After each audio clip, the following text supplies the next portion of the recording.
This podcast contains explicit language, discussions of depression, derealization, self-harm, and suicide. Listener discretion is advised. This is episode 3 of a continuing series about a disastrous crime committed by a teenage boy in a California mall in November of 2004. If you are just joining us, please go back and listen to episode 1, Escalator Down, and episode 2, The Crucible of Creation, for proper context.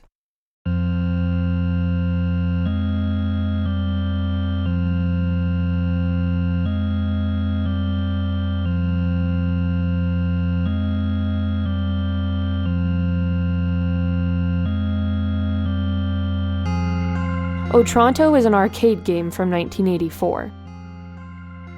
Fewer than 50 machines were made. It is considered a lost game, and no machines are currently accounted for.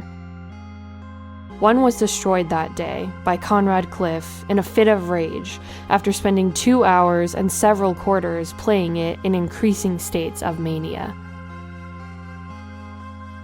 The police took several interviews that day from others in the arcade.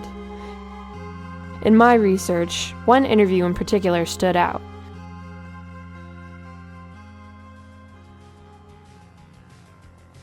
Dimitri Severne was nearby that day, playing the Black Knight 2000 pinball machine. There were a lot of good pinball spots around the Bay Area, but what I thought was cool about the Palace Arcade is they had this whole section of just medieval-themed games.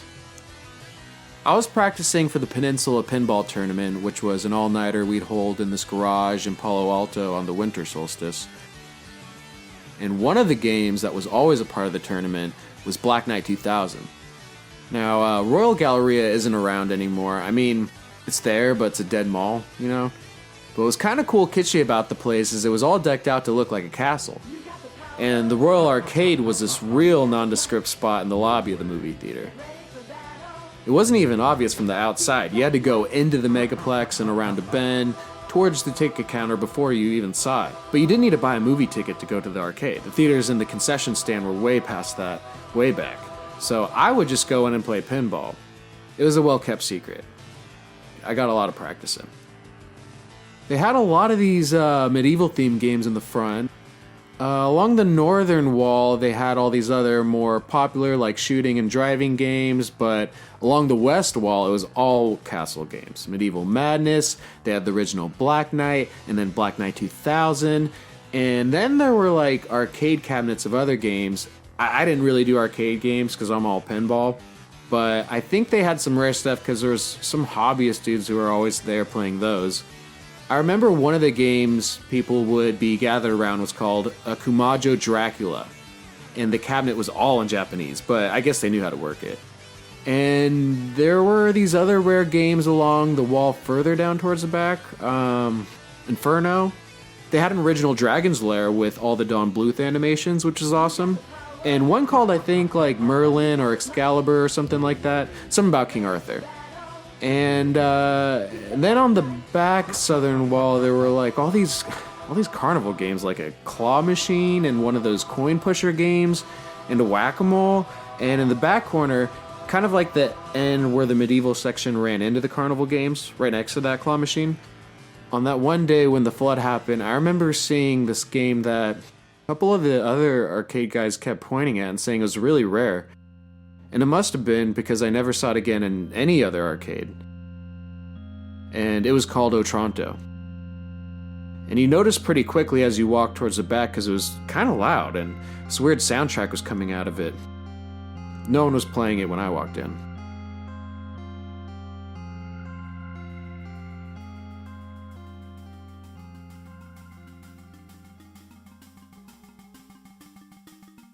I managed to get in touch with Dimitri by searching through Bay Area pinball groups on Facebook.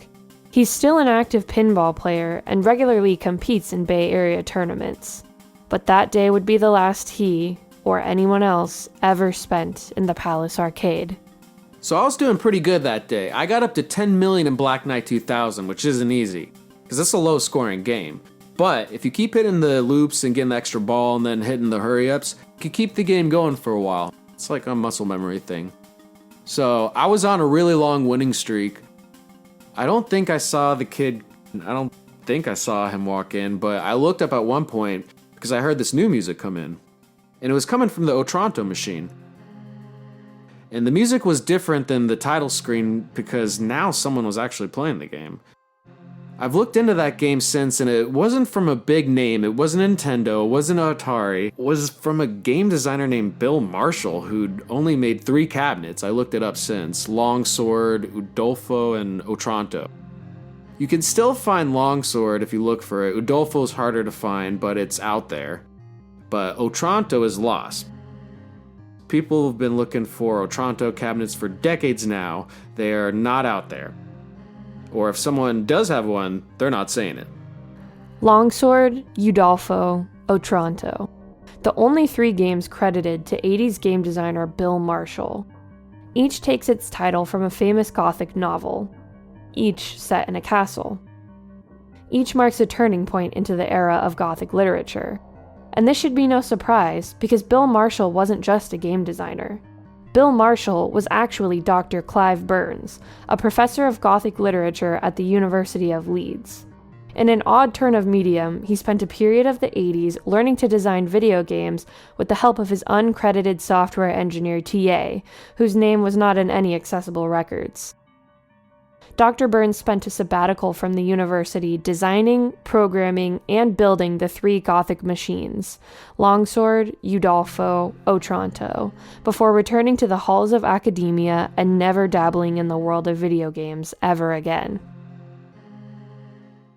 I sought to interview Dr. Clive Burns, knowing he might be the only insight into the strange, hypnotic design of the game described by its few players, and by those who witnessed the effects the game caused Conrad that day in the Palace Arcade.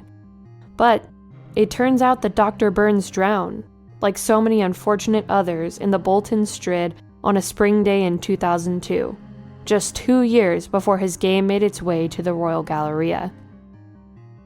Online descriptions from purported players of Otranto all describe the strange tone of the game, the eerie music, the dark landscape, the overly expressive sprite of Isabella, which the player navigates through a subterranean maze.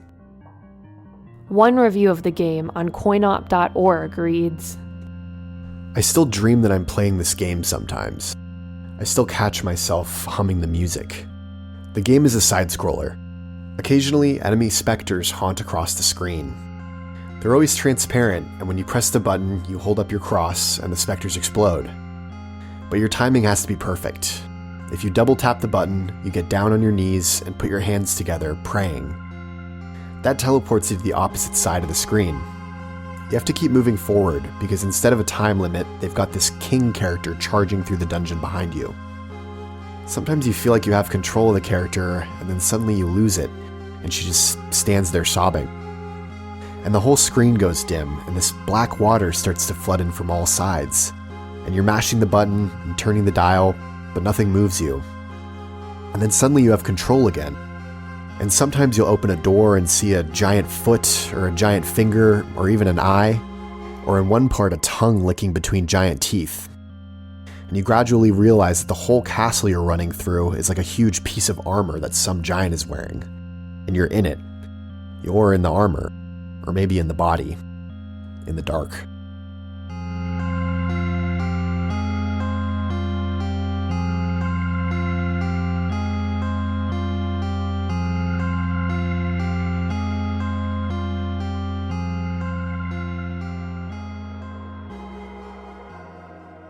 This is the story of a coincidence, of a chance meeting between a teenage boy and a rare machine in the mallscape of America.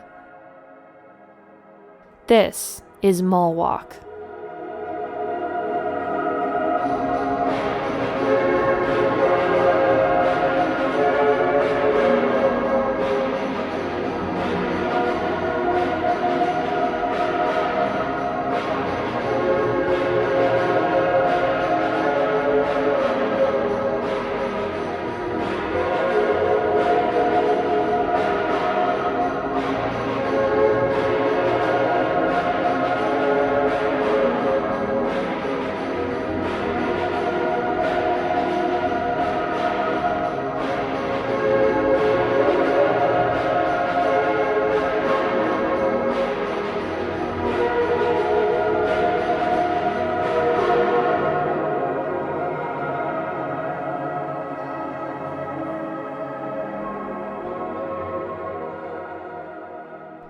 Episode 3.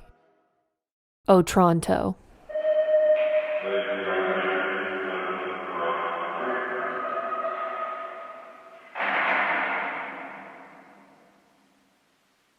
It is clear that Professor Burns sought to recreate the era-defining genre of the Gothic novel in the arcade space, to bring the melancholy mood of the Romantic period to new generations. In lieu of the opportunity to speak to Professor Burns himself, I reached out to other notable scholars on the subject of the Gothic. I hoped that understanding what defined the Gothic novel as such a radical departure from preceding 18th century literary traditions might help us understand what Burns programmed into Otranto to make it so different from other arcade games of the 80s.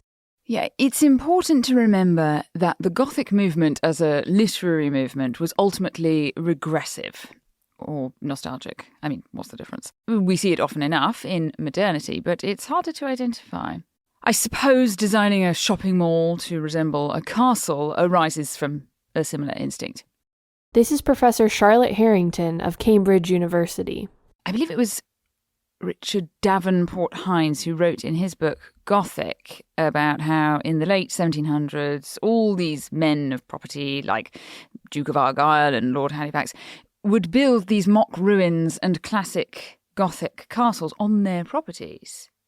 Now, there are lots of ways to interpret this, most people speculating a sort of whimsy about the past, but there's a political angle to it as well. If you're a working person in the vicinity and you see the Duke erect a glaring Gothic castle over your village, it sends a message about who's in charge, definitely. They would even build these hermitages and sometimes hire men to play the role of the hermit, to actually live on their property and take on some sort of romantic role of the hermit living in the garden, gazing at the stars. This quest for the sublime, an ideal of an archetype. Because the sublime is all about bringing almost the horrors of life into a sort of safe context. To put the horror just at arm's length so that it's lost some of its bite. And, of course, Horace Walpole was one of these men, with his castle at Strawberry Hill. And he put the whole movement, which was up to then all in paintings and buildings, and all between aristocrats, he put it on the page in The Castle of Otranto. And of course he pretended it was a found novel, a relic he'd uncovered from the Gothic period, and it was quite popular. Of course, when it was revealed it was his own fiction, there was outrage. You read it now, it's like a little Shakespeare comedy. It doesn't seem all that bad. It's got some stuff that seems more suited to an episode of Scooby-Doo, giant knights and paintings that come to life and trapdoors, etc. But I have here... yes... The Rise of Supernatural Fiction by E.J. Clary. Now, she wrote in here about some of the contemporary reactions to the book. Let me see. Yes, this is her reprinting of Hannah More, writing about how the book affected Anne Yearsley. Anne Yearsley was a poet of the time. Quoting here, she writes, quote, "Such a frantic thing as the Castle of Otranto. You will have made hurly-burly in this poor woman's head, which it can neither develop nor digest." End quote. I guess the chief issue was the presence of the supernatural. Now, you can argue yourself whether Anne Radcliffe made things better or worse when the next Gothic novel explained away the supernatural as simply misunderstandings and heights of emotion. But then that's the whole issue with Gothic literature, yes? The quest for the sublime, the romantics. The characters absolutely possessed by emotion, almost like a demon possession. A break in my research came during post-production of this series, after putting out feelers on multiple arcade enthusiast message boards. I received a message from a woman who claims to have played Otranto at a flea market in Sacramento in the early 90s. Like all lost in legendary games, we must take her account with some skepticism, yet her description seems in keeping with other reports. This is Jane Forrester. I used to go by this flea market on Folsom where they'd have different games, and I played it there a couple of times, and when I went back, it was gone. It had to have been like 93, 94. Yeah, I remember it was called Otranto. And I remembered that name because later when I was in college, we were reading Frankenstein, and my professor said the name and said it was the name of a book that inspired Mary Shelley or something. But it had this really haunting music. I remember it opened with just a black screen, and then this red text faded in, and it said, "Poor Conrad, never to be wed." And then there was this freaky 8-bit animation of two little figures standing. One was a little guy in a cape, and he was holding hands with this little girl, and she had black hair, and she was in a wedding dress, this little like 8-bit wedding dress, but you could tell. She had a veil, and it was fluttering behind her, this little pixely flicker. And then this giant like knight helmet, like a big metal helmet, it falls from the top of the screen and crashes down on the little guy in the cape, and the whole machine buzzes. Like the dial vibrates, all of it. I remember I could feel it, and he turns into red pixels. And I remember thinking it was weirdly gory, especially for 8-bit.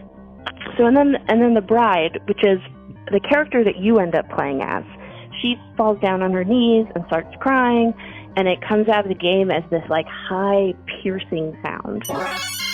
And then everything fades out except for her, the little bride. And this red text fades in above her, and it says, "Poor Isabella, pursued by Manfred." And I remembered it because it rhymed with the one before. And then at the top of the screen, this king-looking character fades in, and he's in copper armor. He has a copper crown, and he's running in place. And the text fades out, and then he moves down the screen, and the bride screams, and then she runs off, and then he chases after her. And then it's just a black screen for like a really weirdly long time, like way too long. And then a new red text fades in, and it says, "Help Isabella escape. Find the trap door." I think that's what we were supposed to do. And I remember that opening animation really well because I died a bunch of times playing it. There were no continues. It would just say game over, which is really weird, right? Because like most of the time when you play games, you want to keep feeding in quarters, and it lets you pick up where you were. But I did keep feeding in quarters. It was pretty addictive. It did freak me out though, but I wanted to keep playing. So I had to start over every time. And every time it made me watch that entire opening again. And you couldn't skip. I tried mashing the buttons. I tried turning the dial. I had to watch that whole animation sequence every time I started. So I kept getting farther and farther. And it was one of those memorization games. You just had to like memorize where certain hazards were going to come out from. These like transparent ghosts would sort of float across the screen, and you press a button to have her hold up her cross. And if you double tap, she kneels down and prays, and she teleports. And there's like a second delay, so you have to time it just right. And then I remember this part where you pass through this corridor of weird paintings. And even in the 8-bit, you could see that they were paintings, and they were really weird. And they were portraits of what looked like kings or queens, and their eyes would move back and forth, sort of following you. And then randomly someone in a painting would like pop out and attack you. And so the whole time this is happening, the king, the one with the copper crown, he's chasing you, and he's like trying to catch you. The weirdest thing I remember, and this was on the run where I got the farthest, there was a screen where it went all black, and you couldn't even see the characters at all, and you had to navigate just by the sound. And I thought it was broken maybe, and then I got through the screen, and a chandelier sinks down from the top, and the whole thing lights up, and the bride is on her knees screaming, and the whole room is full of weird pipes, but the pipes were almost like veins. The way they moved had like a heartbeat, and there was gurgling 8-bit sound. And I guess I was in like at the bottom of a well.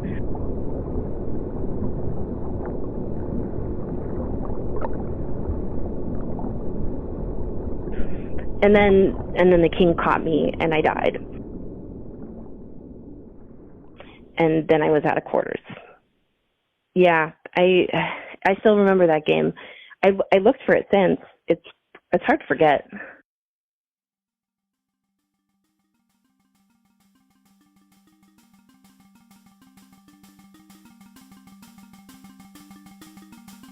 And it became obvious to all of us that this kid, he was getting really frustrated because he started swearing and slamming on the cabinet.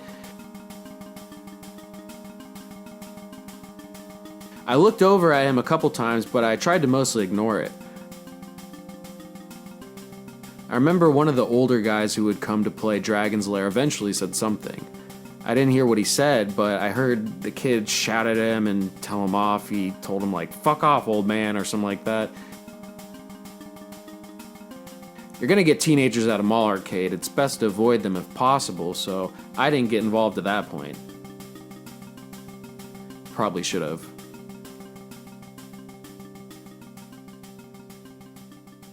While Conrad grew increasingly frustrated with the game, Blair was in the movie theater with Consuela.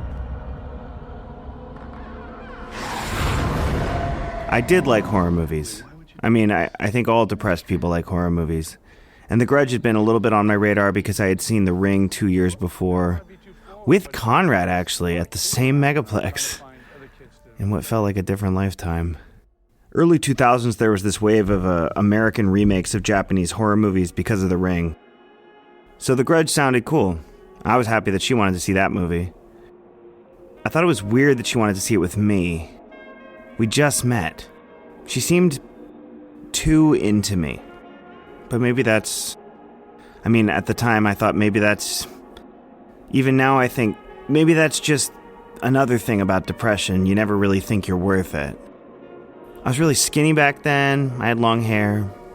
Maybe I had a bit of a sad boy charm. It was hard for me to see it. I tried not to act too eager or anything. I mean, I could hear my heart beating. She made me nervous. I mean, I liked her. At that age, I'd never thought much past the seeking phase. A movie is a weird first date. I know it's standard, but it's weird because you want to get to know each other, but you go into the dark and you sit together quietly. I mean, maybe that's the point because you don't have to stress about talking. I didn't know what the protocol was. I was trying to think, do I put my arm over her or do I... But then she did the thinking for both of us. She lifted my arm up and put it over her. And then she leaned in and whispered, "You like me, huh?" And I said, "I'm sorry about those guys." Which was a stupid thing to say. I didn't even know those guys. And she said something else, but I didn't hear what she said because right then the movie started. So this guy's on a balcony. I mean, it's Bill Pullman. He's the guy. And he's looking out over the city, somewhere in Japan. He's looking out at this gray sky off this balcony. And then this woman wakes up behind him and she's like, "Oh, you're awake," or something like that. And he looks at her once. Then it's so freaky. I mean, he just lifts himself up on the edge of the balcony and teeters over and just dives off. It was so casual.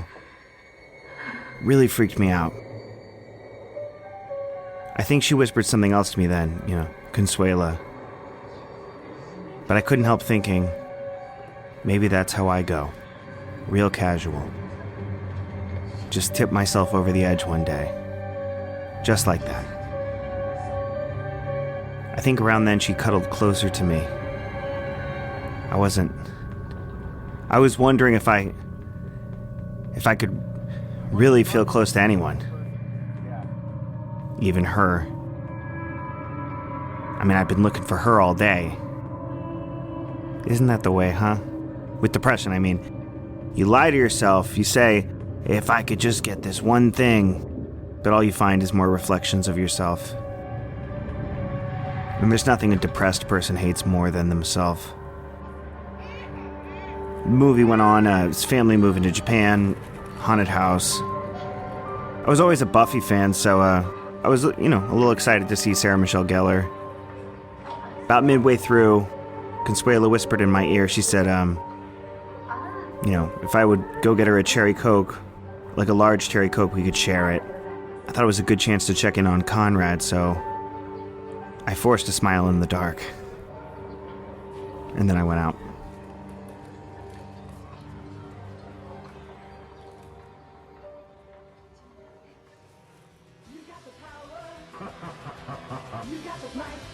No way. Get ready for battle. Give me your money. Be the Black Knight.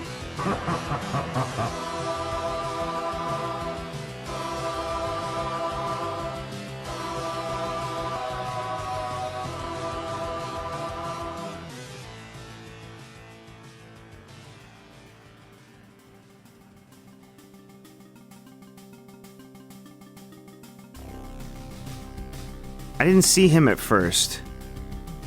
There was a crowd in the arcade, and he was in the way back on this game in the back corner. Of course he stuck himself way back there. Sad people always like to curl up in tight spaces like dying dogs. I walked over and I went up next to him and I stood next to him, but he was laser focused on the game. I was standing next to him a bit. He didn't notice me, and I said, "Hey man, it's me, how you doing?" And that's, when he noticed me for the first time, and he was like, "Whoa, what are you doing? Go back to her." I told him it was all cool. The date was going well, kind of. I mean, she seemed to be having a good time. I was just getting a cherry Coke for us, whatever. And I said, "Are you winning?" And I remember he said, "Man, I'm over winning. Now I'm just trying to kill myself in the best part of the game." Kill yourself? And he was like, "Yeah, I figured it out. You cannot win this game, but you can choose how you die. That's the closest you can get to winning. That's why I want to die down in the subcellar, where the water runs up. I'm almost there."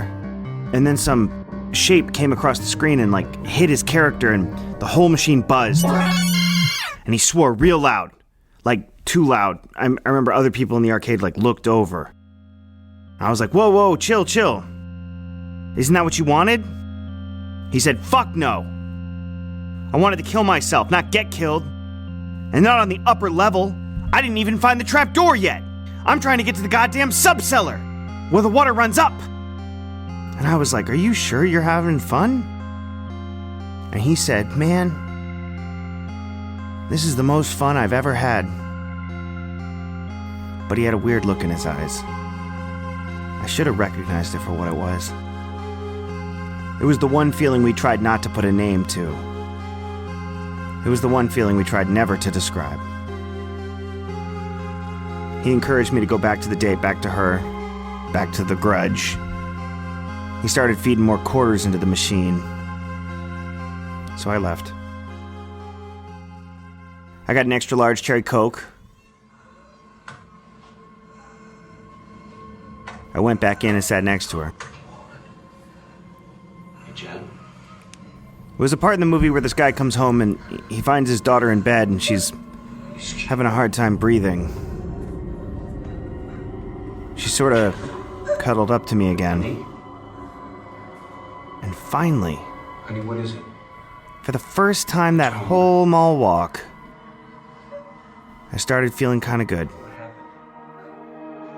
It was what Conrad might have called the forget tomorrow feeling. I hoped that he was feeling it too. Over with the game. Not the kill everyone or the never make it back home. No, that was just me mistranslating. No, we were both on the same wavelength, I told myself. We both had the forget tomorrow feeling. That was good. Right? And so, I leaned into her. And I leaned into that feeling. And I remember, she smelled like cotton candy perfume. The kind you could get at Long's Drugs. We each took a sip of the cherry Coke. We looked at each other in the dark for a moment. I could just see the shape of her. And we kissed. It felt like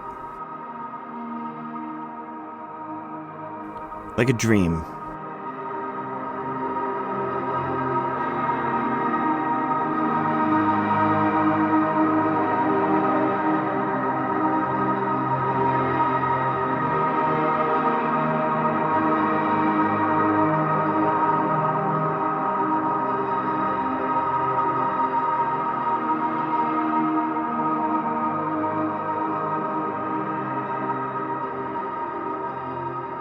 It's important to understand what we mean when we say romantic. That word has two meanings, or more accurately, three. When I say a romance novel, you think of something full of kissing and love scenes. And when I say a romance language, you think of French or Spanish or some language that derives from Latin. When I say the romantic movement, what do I mean? I mean sensuality. I mean characters so wholly within their emotions that the emotions become like characters, like spirits. But as much as it might be two lovers having their first kiss, it could just as easily be a man staring up at a cliffside, or in the shadow of a ruined castle, or crawling through a cave. We see romantic paintings, people staring out into the mist, or watching the waves wash over the shore.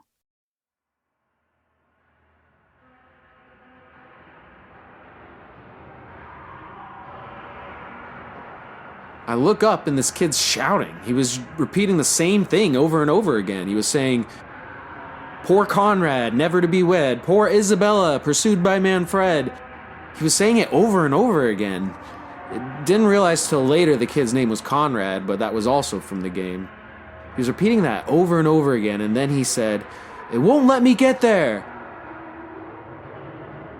At that point, he was doing more than just shouting. He was rocking the machine, holding it by the sides and rocking it. And some of the other regulars were surrounding it, and some were running out.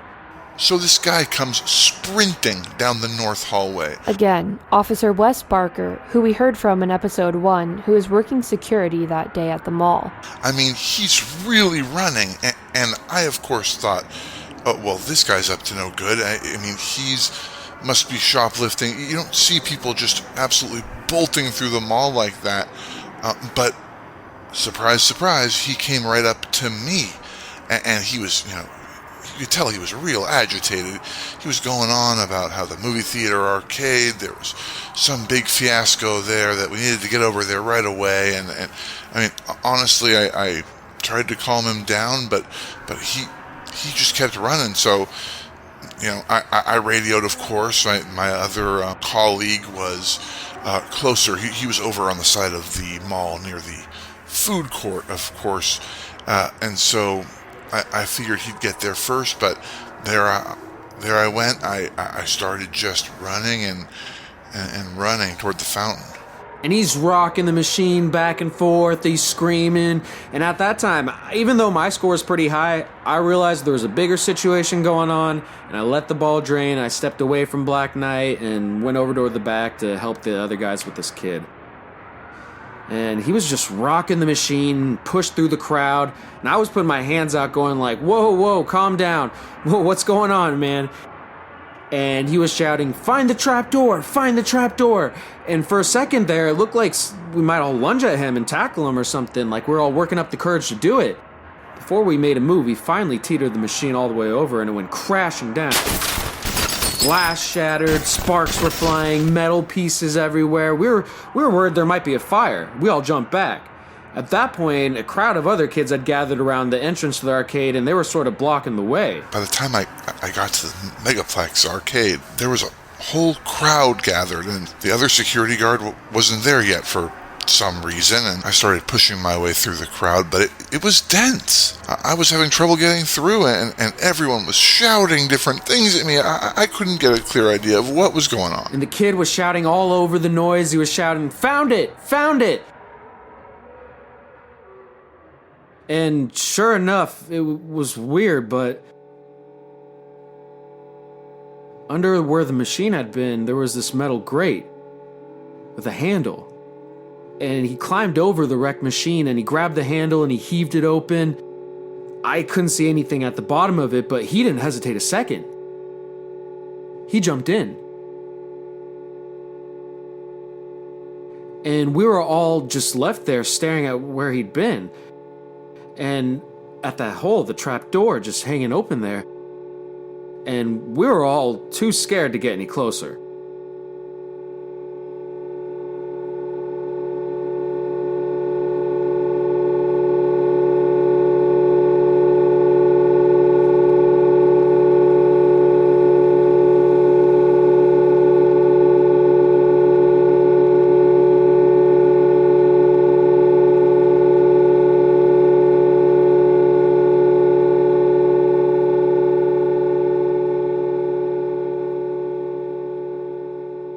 Eventually I got through, and there was a video game that was lying on the ground, and it was sparking. First thing I did was shout, "Clear the area, clear the area." I was worried about fire. I radioed for an extinguisher. And these guys near the wrecked video game, they were pointing past the machine toward the wall, and I saw where they were pointing. And there was this open hole in the ground. I don't know anything about that. And they were all shouting, and I was saying, one at a time. And I pointed at this one guy, and he looked a little older, and he looked scared. And I asked him, I said, "Just you. Tell me what happened." And I told him, I said, this kid came in here, he wrecked that machine, and then he jumped down that hole. And I didn't want to step past the video game until the fire risk had been controlled completely. So eventually the Megaplex manager showed up with the fire extinguisher. We unplugged the machine, we cleared the crowd back into the lobby of the theater, and we sprayed it down. And then I stepped over it and I shone my light down the hole.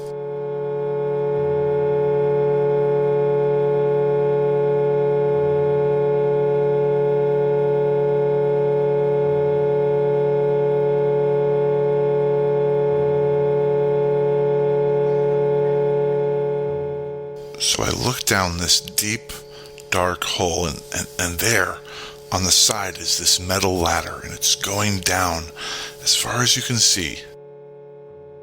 I saw that it was in the pipeworks. There were these pipes that fed the fountain and the moat. This was an access point.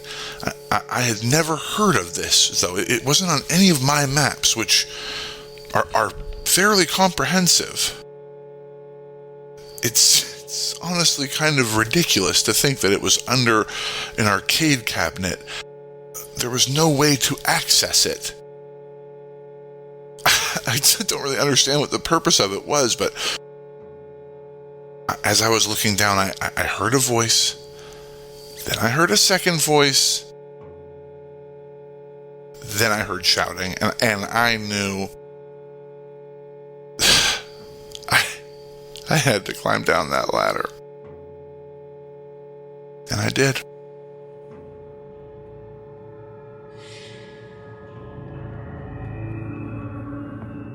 Is anyone there? We were making out through whatever the next few scares were. I remember the movie got real loud all of a sudden.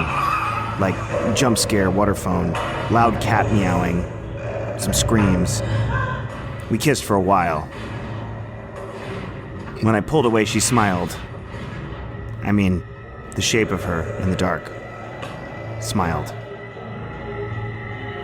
When I looked up at the screen, it was all black hair floating down from the ceiling, black hair everywhere. And then she leaned back in.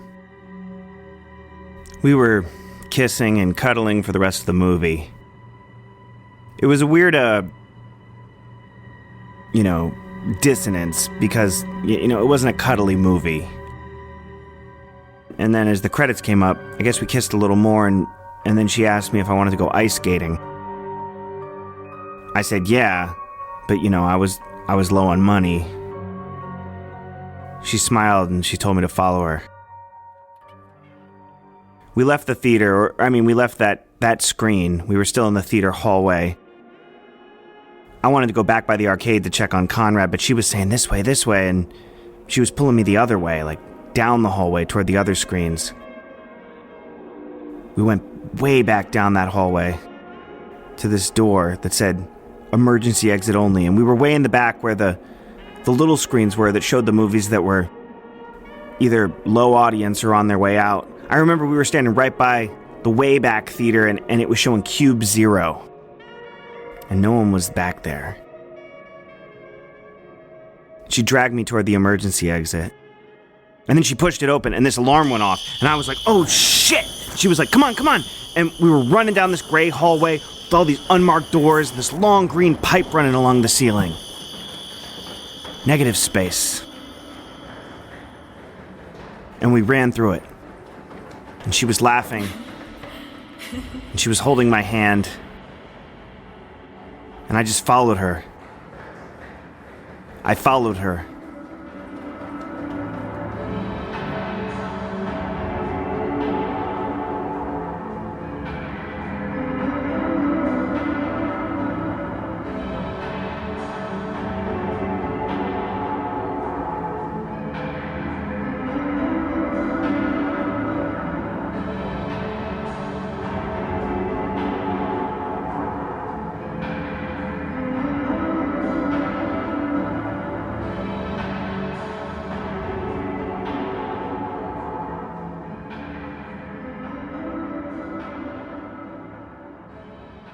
MallWalk is a production of KGEI Redwood Shores. In this episode, you've heard the voices of Blair Van Auken, Dimitri Severne, Jackie Forrester, and Officer Wes Barker. Music is by Trevor Brandt, Harry Gibbons, Brian Schmidt, Dan Forden, Stephen Ritchie, Cat System Corp., KG Hino, and Disconscious. For episodes, show notes, and a complete track listing, visit our website, mallwalkpodcast.com. I'm Celia Maddox. Continue the MallWalk with us as the pace quickens. Meet us in the negative space, in the ice rink, in the aquarium, and the unexplored subterranea as we follow Conrad's descent into insanity in Episode 4, The Trapdoor.